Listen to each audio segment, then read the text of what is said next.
berikutnya ini.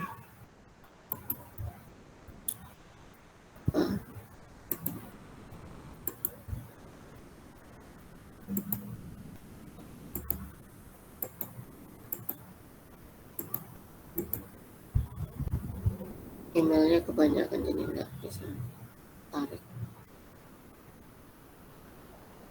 Oke, untuk ini melanjutin yang biaya kemarin. Ini dibaca ya, biaya menurut perpajakan itu apa aja. Yang sebagian udah Ibu jelaskan. Nah, poinnya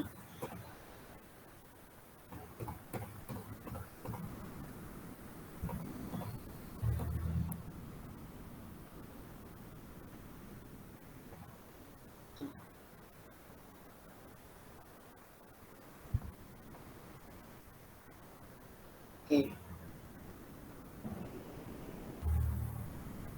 Jadi selain yang kemarin Ibu jelaskan, ada biaya-biaya yang juga tidak dapat mengurangi atau sebagai biaya dalam menghitung penghasilan kena pajak. Artinya dia tidak bisa mengurangi pendapatan, yaitu pajak masukan. Pajak masukan, biaya pajak masukan itu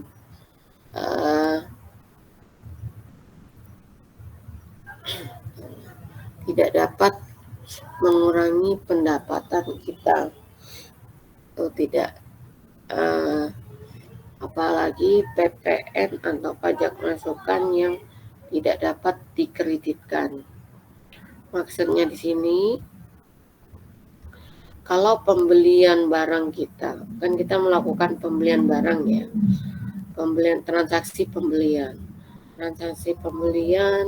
kita menerima dari vendor, invoice, dan faktur pajak. Apabila lawan transaksi kita, yaitu vendor kita, sudah sebagai pengusaha kena pajak atau sudah dikukuhkan sebagai PPKP, maka faktur pajaknya bisa dikreditkan atas pembelian yang kita lakukan. Itu pertama yang harus dicatat. Tetapi apabila lawan transaksi kita belum dikukuhkan sebagai PPKP atau pengusaha kena pajak, maka vendor kita belum bisa menerbitkan faktur pajak. Maka hal itu yang dikatakan di sini faktur pajak yang tidak dapat dikreditkan. Biasanya usaha mikro itu kebanyakan dia belum dikukuhkan sebagai PPKP. Nah, maka faktur pajak masukan yang kita lakukan pembelian itu tidak boleh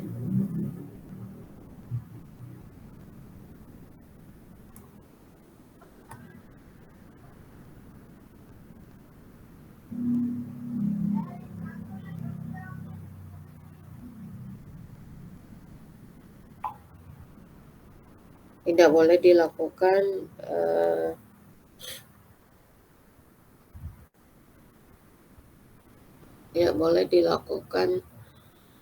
kredit pajaknya, pajak masukannya. Makanya untuk hal tersebut, ini Ibu berbicara perencanaan, nanti kalian mungkin bisa dapat perencanaan akuntansi.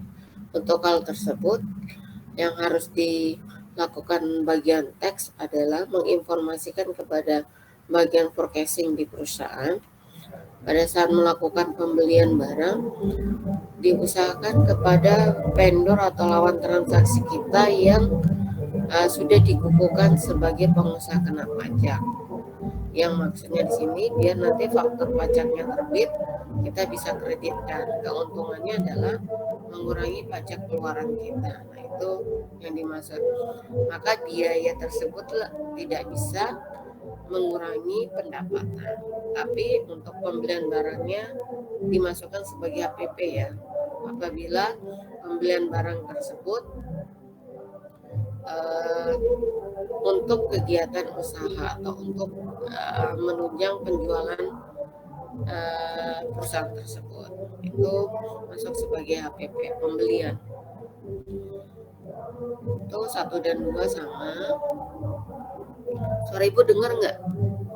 Ibu nggak bisa nyaring-nyaring lagi, udah sakit tenggorokannya rasanya. Dengar kok Bu, jelas aja.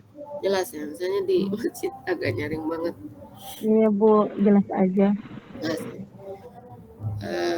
Kerugian dari pengalihan harta atau utang. Biasa kan di perusahaan pada saat akhir penyusunan SPT pelaporannya terjadi kerugian. Kalau kerugian atas pengalihan harta yang tidak digunakan untuk dalam usaha itu tidak boleh, tidak diakui, ya, tidak diakui kerugian tersebut. Di istilah pajak itu kompensasi kerugian istilahnya nih.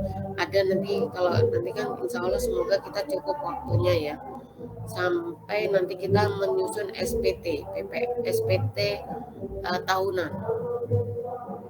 Makanya full teori dulu Ibu kasih. Nah, itu dia istilahnya di SPT tahunan badan itu kompensasi kerugian. Kalau kompensasi kerugiannya karena usaha, maka itu bisa kita masukkan di formulir khusus namanya kompensasi kerugian. Tapi kalau kerugiannya atas yang tidak berhubungan dengan usaha, tidak dapat mengurangi pendapatan kita, jadi biaya itu diabaikan atau dikoreksi. Hadiah ini pengalihan harta sama ya, maupun itu perusahaan maupun pegawai, itu sama. Kalau sekarang biaya entertain di sini hati-hati, kalian di bagian akunting yang sudah kerja, kalau ada biaya entertain diinformasikan ke karyawan. Biasanya kalau entertain itu kan banyak dilakukan di bagian marketing ya, di departemen salesnya itu banyak melakukan entertain. Nah itu diinformasikan. Misal contoh gini, misalnya Niki ingin melakukan entertain pada Adit misalnya, PT Adit, PT ABC. Kebetulan dia datang ke Balikpapan, ingin melanjutkan perjalanannya ke Jakarta. Ketemulah di bandara. Di bandara sambil menunggu penerbangan, Niki melakukan entertain kepada Adit. Itu ya mungkin di bandara mungkin lunch dulu, atau misalnya di kafe yang ada di bandara sambil menunggu penerbangan. Nah, misalnya dalam entertain itu menjamu ya, istilahnya menjamu, makan kah atau sambil snack aja kah, atau terserah di situ.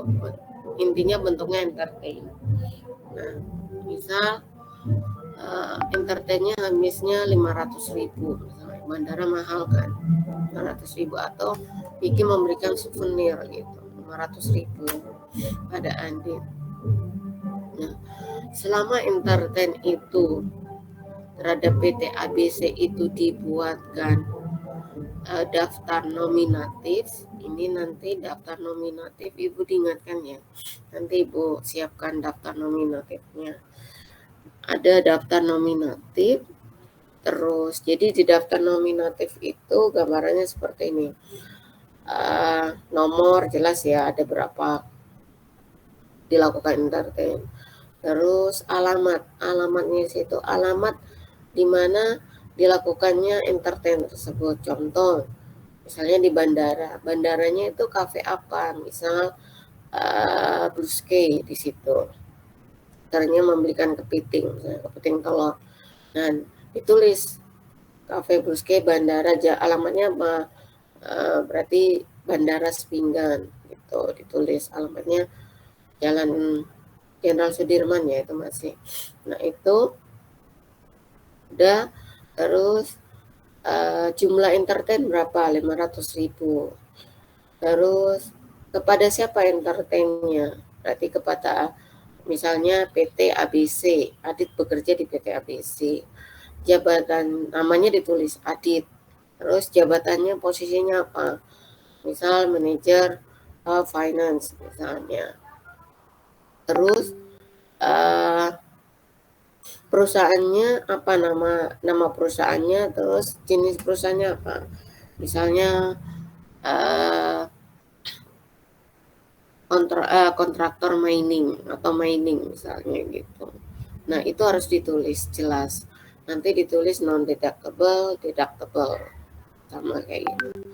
Nah, selama ada, kalau di pajak ya, entertain boleh, silakan. Tidak dilarang.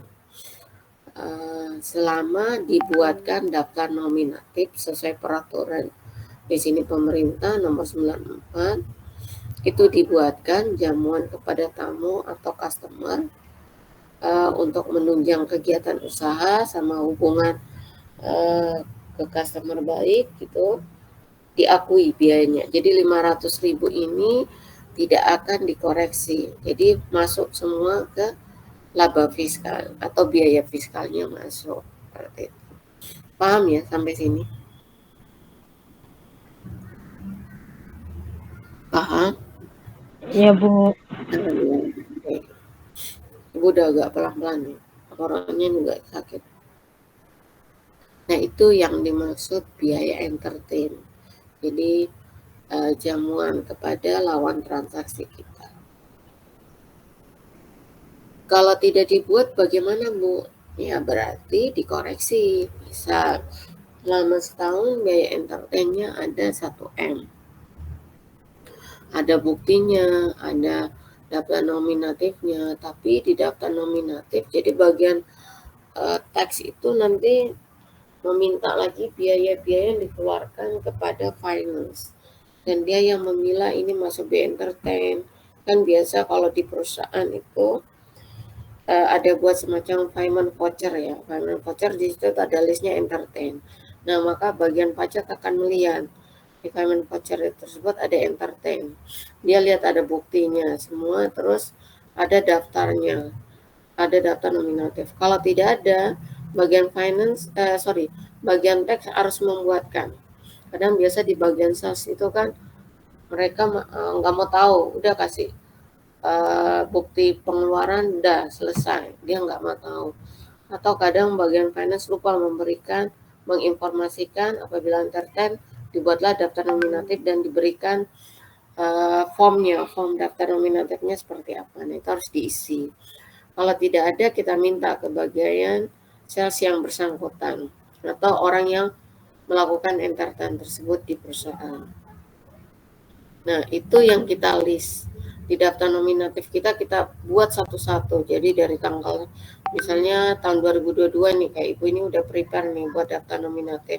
Dari bulan Januari sampai Desember tahun 2022. Itu udah Ibu buat list daftar nominatifnya satu-satu. Nah, seperti itu. Ternyata dalam 1 tahun secara komersial ada 1M tadi. Begitu setelah kita buat daftar nominatif, ada yang tidak masuk. Ada yang non-deductible misalnya. Ada sekitar 200 juta yang tidak masuk. Otomatis pada saat kita menyusun laporan fiskal di komersial 1M, berarti ada koreksi terhadap biaya entertain 200 juta. Berarti di laba fiskalnya hanya ada 800 juta saja. Nah, seperti itu. Contohnya seperti itu. Ibu udah pernah kasih gambaran nggak ya? Gambaran ilustrasi fiskal yang Ibu bilang koreksi-koreksi itu sudah belum? Sudah pernah nggak Ibu kasih? Belum. Di kelas malam? Belum ada, Bu. Belum ya? Belum ya? Oke.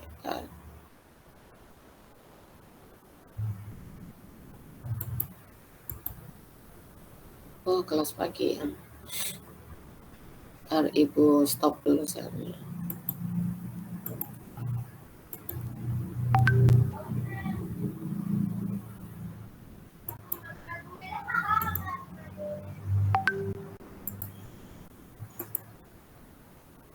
Nah,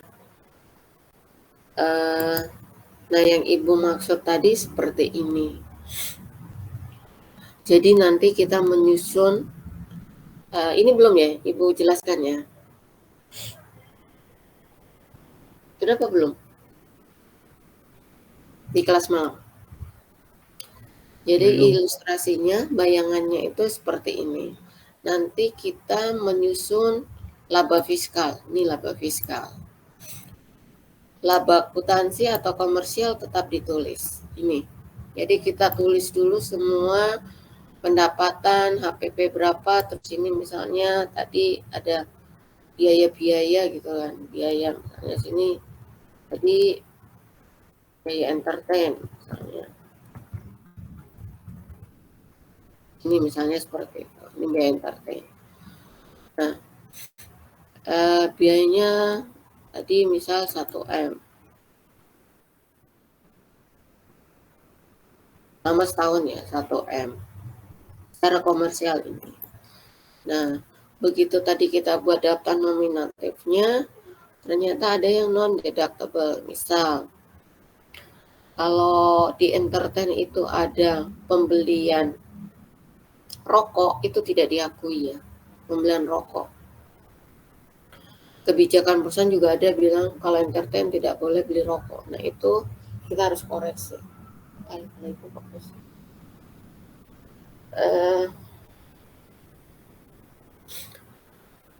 Jadi ada rokok, terus ada yang bilnya tidak lengkap dan lain-lain, misal seperti itu 200 juta. 200 juta itu kita koreksi. Di sini kita masuk. Sini nanti permanen waktu itu bisa koreksi negatif positif. Ini 200 juta. Ini yang Ibu maksud dikoreksi itu ini yang Ibu maksud.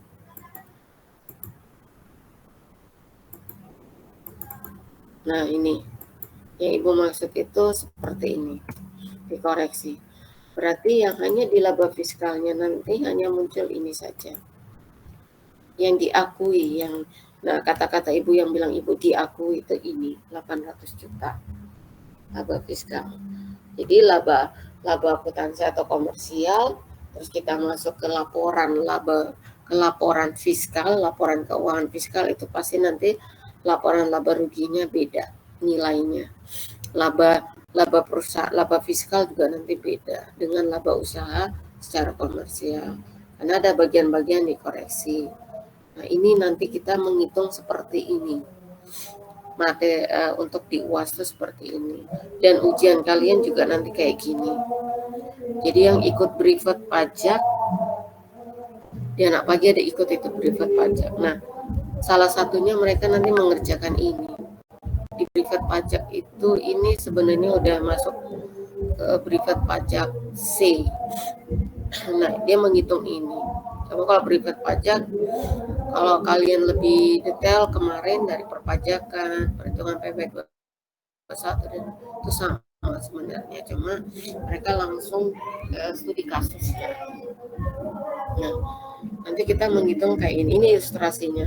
Yang Ibu bilang koreksi ini 200. Kalau bilang Ibu diakui berarti ini 800. Bahasa-bahasa dalam pajak seperti itu.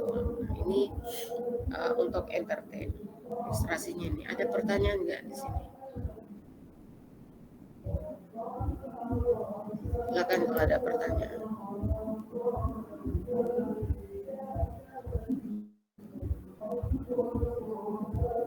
Ada pertanyaan? Atau udah mengalami kebingungan? Berarti masuk Pak dikit. Bingung.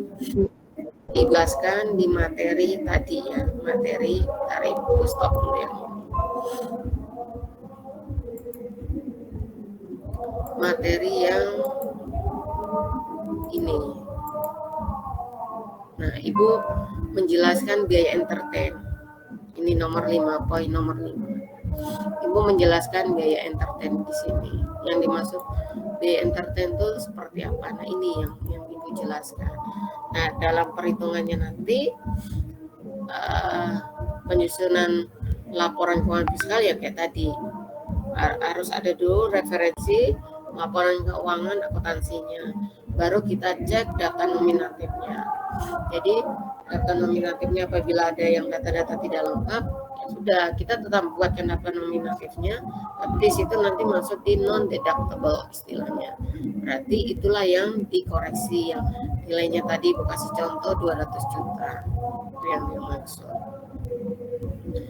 Terus yang keenam, biaya untuk mendapatkan, menagih dan melakukan penghasilan yang bukan objek pajak. Ini misalnya PPh final. PPh final itu tidak bisa dikurangkan sebagai dikurangkan dalam pendapatan kita. Jadi dia tidak masuk di dalam laba fiskal. Intinya dikoreksi secara keseluruhan apabila ada di laporan komersial. Nomor 7 ini jelas sekali, di pajak harus semua bukti-bukti itu ada. Jadi baik itu soft copy maupun hard copy itu harus ada semua. Jadi makanya kepada kalian bagian finance, invoice, faktur pajak, PO, surat jalan, kelengkapan dalam transaksi penjualan itu harus dijadikan satu. Dibantek dijadikan satu, di scan dulu baru dijadikan satu. Faktur pajak masukan gitu juga dari vendor lawan transaksi sama, kita cek invoice-nya tanggalnya sesuai dari, karena faktur pajak itu expire-nya 3 bulan. Invoice-nya sesuai tanggal faktur pajak jelas. PO permintaan atas kita, request order juga harus jelas. Nah itu harus dijadikan satu, kita scan. Karena kalau suatu waktu nanti ada pemeriksaan, kita ada data. Karena kalau nanti pihak pajak minta nggak ada data, itu dia langsung koreksi itu semua. Seperti itu. Nomor 7 ini jelas. Kalau ini tidak ada, tidak dibuktikan dan lain-lain sudah. Walaupun di laba komersial misalnya ada 800 juta, tapi buktinya ini nggak ada. Pengeluarannya nggak ada, nota, bill dan lain-lain nggak ada. Ya udah. Jadi dikoreksi 800 juta. Di laba fiskal 0. Gitu. Pajak penghasilan yang ditanggung pemberi kerja ini juga tidak boleh, tidak bisa masuk di laba fiskal atau biaya tidak diakui di dalam biaya fiskal. Dikoreksi secara penuh. Misalnya ini JKK, terus BPJS KOM dan lain-lain yang ditanggung oleh pemberi penghasilan atau pemberi kerja yaitu perusahaan. Bunga pinjaman juga tidak masuk, tapi penghasilannya masuk sebagai penghasilan lain-lain. Bukan curang sih. Pajak itu kalau merupakan pemasukan diakui, tapi kalau misalnya pengurangan dia lihat-lihat, nah itulah pajaknya. Jadi ada dilemanya di situ. Harus kalian betul-betul ingat, dibaca lagi. Jadi pada saat kita nanti melakukan penyusunan itu sudah paham. Ya Ibu harapkan pada penjelasan Ibu ini kalian paham.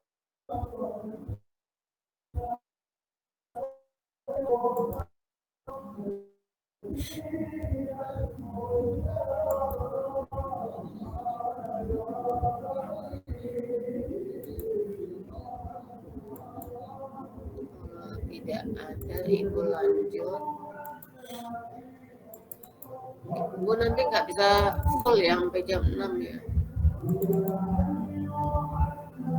Ya Bu. Boleh Ibu izin ya. Ya Bu, nggak apa-apa. Tenggorokan Ibu udah kering ya, sakit.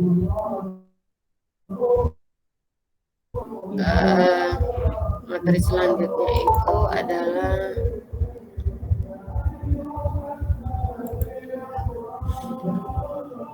kas dan setara kas. Kalau di sini sih sebenarnya di dalam pajak itu hanya kalau kas setara kas itu dalam pencatatan pertama kurs ya, kurs kan kita kadang transaksi kita ada walaupun di faktur pajak sudah harus dalam bentuk IDR ya, sudah disamakan, tapi ada sewaktu itu transaksi kita itu pembelian atau penjualan dalam bentuk currency lain US dollar. Nah, pencatatan kita yang diutamakan di dalam pajak di pajak itu sendiri adalah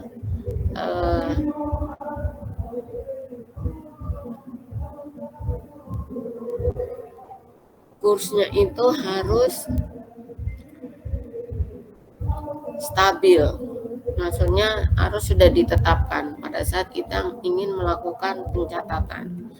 Stabilnya sini kita menentukan kursnya itu apakah kurs tengah, jadi kursnya itu harus tetap kurs tengah, atau kita mengikuti kurs pajak dalam pencatatan.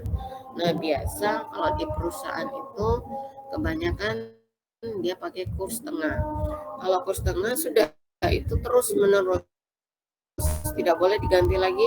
Misal tahun 2022 kurs tengah, tahun 2023 kurs jual, terus kurs beli. Nah, itu nggak boleh.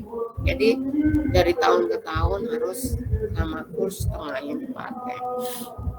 Kalau perusahaan asing kebanyakan menggunakan kurs tengah gitu. Nah, hanya itu yang diutamakan di dalam pajak, di dalam kas. Sama petty cash-nya. Petty cash itu pencadangan petty cash. Pencadangan petty cash di situ tergantung kebijakan perusahaan, biasa beda, setiap perusahaan beda-beda. Ada pencadangan petty cash maksimal 30 juta.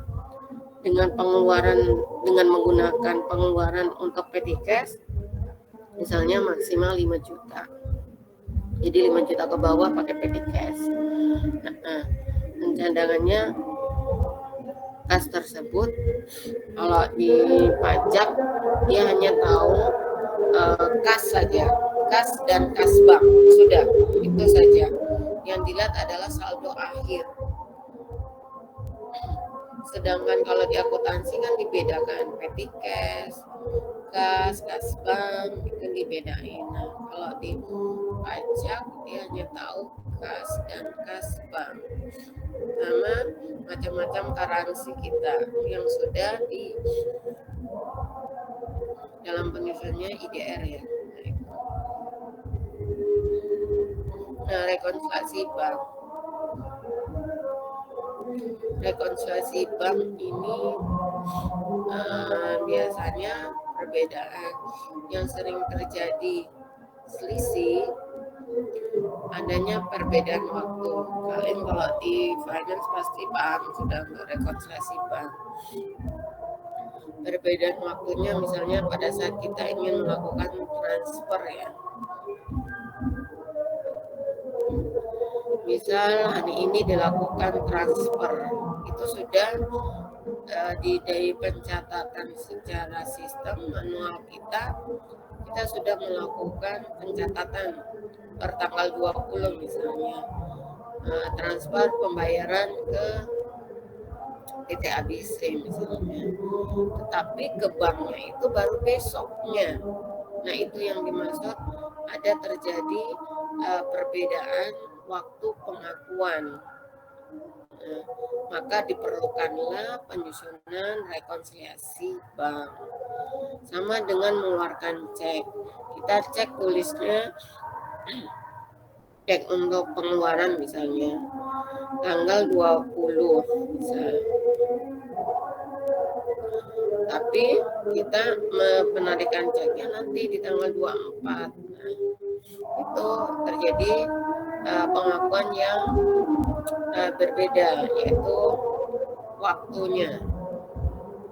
Nah, itu hal-hal yang seperti itu yang perlu dilakukan rekonsiliasi bank. Kalian di semester 4 apa 3 udah disuruh menghitung ini kan, rekonsiliasi bank. Nah, contoh kasusnya misal seperti ini.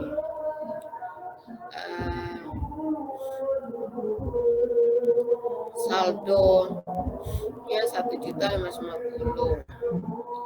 Sedang saldo di bank yang tercatat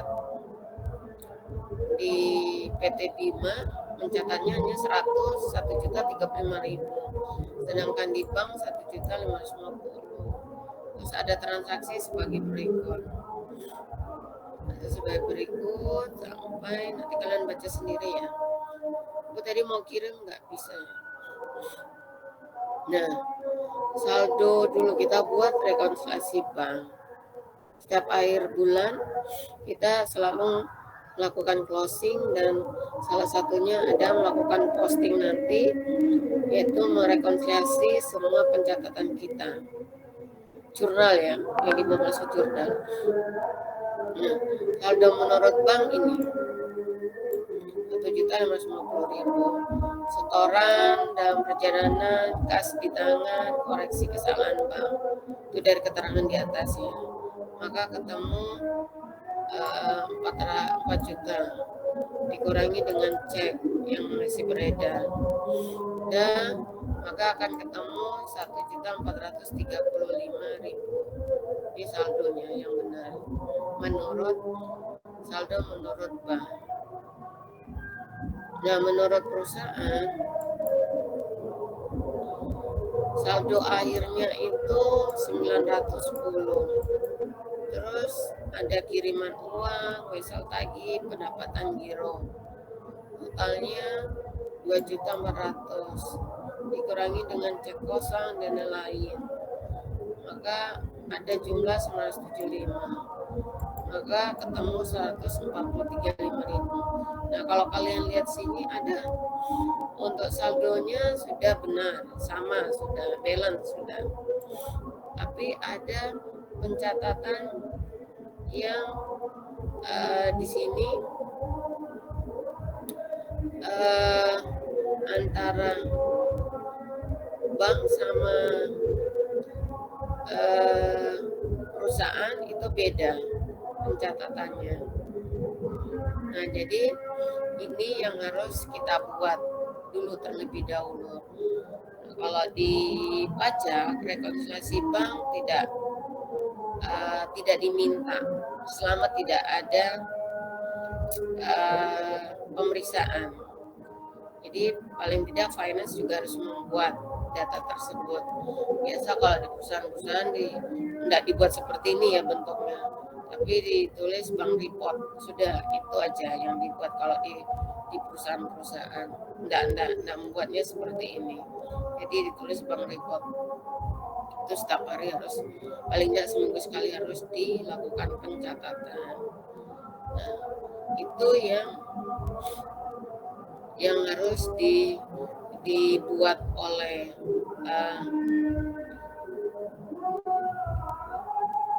perusahaan terhadap nanti kita menerima. Jadi untuk bank itu kita bisa ngeceknya di bank statement atau rekening koran, kita sesuaikan dengan pencatatan yang ada di perusahaan.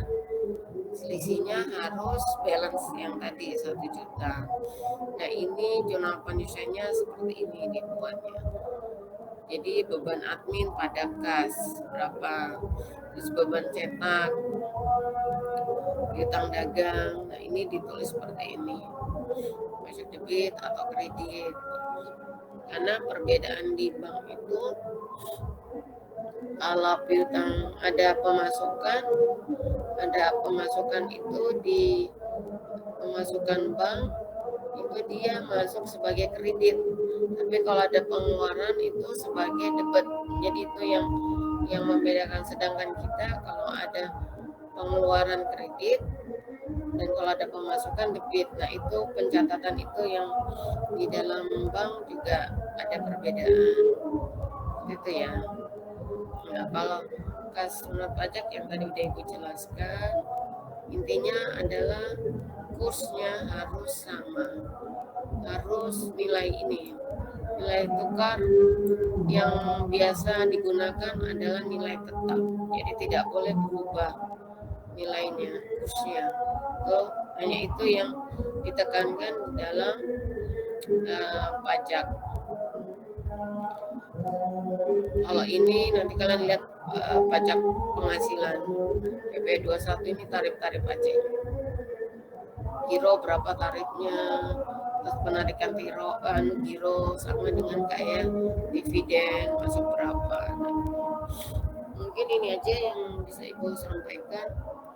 Ada pertanyaan enggak? Silakan.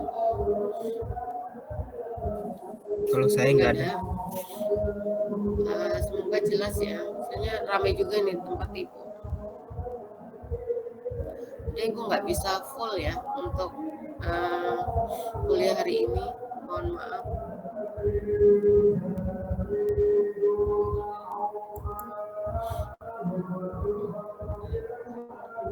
Saya kalau terlalu banyak ngomong, tenggorokannya gatel, saya sakit.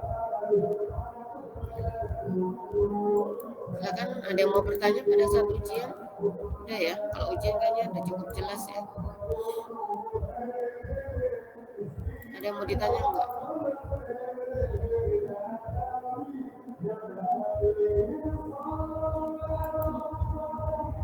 Silakan kalau ada yang mau bertanya.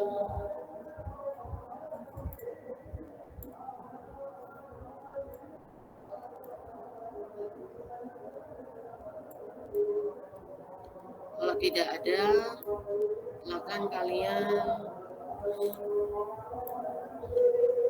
Di materi ini ada soal rekonsiliasi bank. Latihan soal silakan kalian kerjakan. Yang soal nomor 1 aja kalian kerjakan, membuat rekonsiliasi bank dan saldo buku untuk mencari saldo kas banknya. Terus membuat jurnal koreksi yang diperlukan. Jelaskan yang nomor 1 aja rekonsiliasi bank. Nanti kita bahas setelah UTS, insya Allah. Nanti materinya Ibu kirim. Tadi Ibu mau kirim kok nggak bisa. Nah, itu aja yang Ibu sampaikan. Kalau tidak ada pertanyaan, sekali lagi Ibu mohon maaf nggak full ngajarnya. Mudah-mudahan nanti setelah UTS kita di kampus ya. Malam ya, berarti Kamis. Karena udah masuk hitung-hitungan, jadi memang harus tatap muka itu.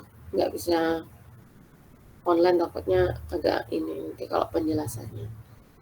Ini itu aja Ibu sampaikan. Ada yang mau bertanya dulu nggak? Silakan. Apa sudah siap-siap untuk malam minggu? Kalau tidak ada, Ibu akhiri. Assalamualaikum warahmatullahi wabarakatuh. Selamat sore. Ibu Cilik. Waalaikumsalam warahmatullahi wabarakatuh. Terima kasih Bu. Terima kasih Bu.